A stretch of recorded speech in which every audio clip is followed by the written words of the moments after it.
نوازش نے انڈیا سے پوچھا ہے دیوالی کی مٹھائی کھانے کا حکم، دیوالی کے موقع پر لوگ مٹھائی دیتے ہیں، اس کا کھانا کیسا ہے اور اس کی مٹھائی قبول کرنی چاہیے کہ نہیں کرنی چاہیے؟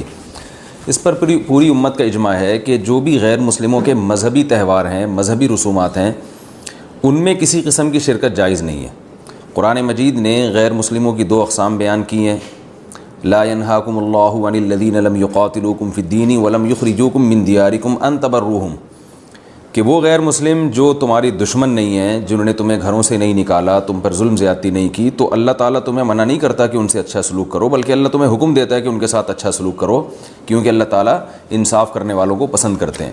خود رسول اللہ صلی اللہ علیہ وسلم کی سیرت میں آپ صلی اللہ علیہ وسلم نے یہودیوں کی، جو آپ کے یہودی پڑوسی تھے، ان کی عیادت بھی کی ہے، اور آپ صلی اللہ علیہ وسلم کی جو زوجہ حضرت صفیہ، ان کے رشتہ دار یہودی تھے، وہ ان کو ہدایہ تحفے بھیجا کرتی تھیں۔ تو غیر مسلم جس سے جنگ نہ ہو، اس کے بارے میں اچھا سلوک کا حکم ہے، اس کو ہدایہ دینا، اس کو تحفے دینا، اس پہ صدقہ کرنا بھی جائز ہے۔ لیکن اس کی ایک باؤنڈری ہے، وہ یہ ہے کہ ایسا نہ ہو کہ آپ ان کے مذہبی معاملات میں، ان کی مذہبی رسومات میں شرکت کرنا شروع کر دیں، کیونکہ کسی بھی طرح سے ان کے مذہب کو اپریشیٹ کرنا، اس کی حوصلہ افزائی کرنا جائز نہیں ہے، کیونکہ یہ اس کی علامت ہے کہ آپ کو اپنے برحق ہونے پر اطمینان نہیں ہے۔ لوگ یہ کہتے ہیں کہ وہ بھی تو ہماری عید میں شریک ہوتے ہیں، تو دیکھیں ان کے مذہب میں یہ اجازت ہے کہ ہماری عید میں اور ہمارے تہوار میں شریک ہوں، ہمارے مذہب میں اجازت نہیں ہے، تو ہم تو اپنے مذہب کو فالو کریں گے۔ ہمارے مذہب میں کرسمس ہے یا جو بھی ان کے مذہبی تہوار ہیں، ان میں کسی بھی قسم کی شرکت کی ہمیں شریعت میں اجازت نہیں دی ہے۔ ہاں، قرآن میں اللہ نے دوسرے مقام پہ فرمایا کہ اس کی گنجائش دی ہے کہ الا ان تتقوا منہم تقا، کوئی خطرہ ہو، اندیشہ ہو، آپ ایسی جگہ پہ رہتے ہیں جہاں غیر مسلموں کا غلبہ ہے، اور اگر آپ نے بالکل ہی بائیکاٹ کر کے رکھا تو آپ کو خطرہ ہے کہ وہ یعنی آپ پہ ظلم زیادتی کریں گے، تو ظلم سے بچنے کے لیے یا زیادتی سے بچنے کے لیے جس حد تک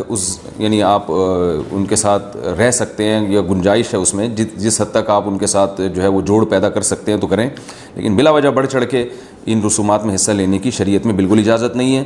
وجہ اس کی یہ کہ اگر آپ ان کے مذہبی تہواروں میں شرکت کریں گے اور تو یہ منافقت ہے، کیونکہ اسلام ایک طرف یہ دعویٰ کرتا ہے وَمَن يَبْتَغِي غَيْرَ الْإِسْلَامِ دِينًا فَلَن يُقْبَلَ مِنْهُ، اسلام کو اپنے برحق ہونے پر اتنا اطمینان ہے کہ وہ یہ کہتا ہے کہ دین برحق ان الدین عند اللہ الاسلام، دین برحق صرف اور صرف اسلام ہے۔ تو جب صرف اسلام ہے تو اسلام کے علاوہ سب باطل ہیں، جب باطل ہیں تو اسلام پھر ان کو اپریشیٹ کرنے کی کسی صورت میں اجازت نہیں دے سکتا۔ یہ ایسا ہی ہے جیسے آپ کہیں کہ فلاں آدمی چور ہے اور میں اس کی چوری کو غلط بھی سمجھتا ہوں، ٹھیک ہے، آپ اس کے ساتھ احسان کریں گے، اس کے ساتھ اس نے سلوک کریں گے، لیکن چوری کے معاملے میں آپ اس کی رہنمائی کرنا شروع کر دیں یا اپریشیٹ کرنا شروع کر دیں، یا وہ چوری کر کے لائے اور آپ اس کا مال کھانا شروع کر دیں، تو یہ پھر منافقت کہلائے گی۔ یہ اس کی علامت ہے کہ آپ کے چوری کے بارے میں وہ جذبات نہیں ہیں جو ہونے چاہیے۔ تو اسلام نے غیر مسلم کے ساتھ حسن سلوک کا حکم دیا، مگر اس کے مذہب کے معاملے میں دو ٹوک بتا دیا ہے کہ کسی قسم کی مذہبی رسوم میں ہم ان کے ساتھ شریک نہیں ہوں گے، بائیکاٹ کریں گے، اور ہم یہ کہیں گے کہ لکم دینکم ولی دین، آپ کے لیے آپ کا دین ہے، ہمارے لیے ہمارا دین ہے۔ اور اس بارے میں صحیح حدیث بھی ملتی ہیں۔ حضرت انس بن مالک رضی اللہ تعالیٰ عنہ فرماتے ہیں کہ ہم مدینہ میں تھے، ایک خاص تہوار تھا جو شروع سے اہل عرب کا چلا آ رہا تھا، ہم وہ تہوار منایا کرتے تھے، تو آپ صلی اللہ علیہ وسلم نے ہمیں اس تہوار سے منع کر دیا، اور آپ صلی اللہ علیہ وسلم نے فرمایا کہ اللہ تعالیٰ نے ہمیں اس کے بدلے میں دو تہوار دے دیے ہیں، ایک عید الفطر اور عید الاضحیٰ۔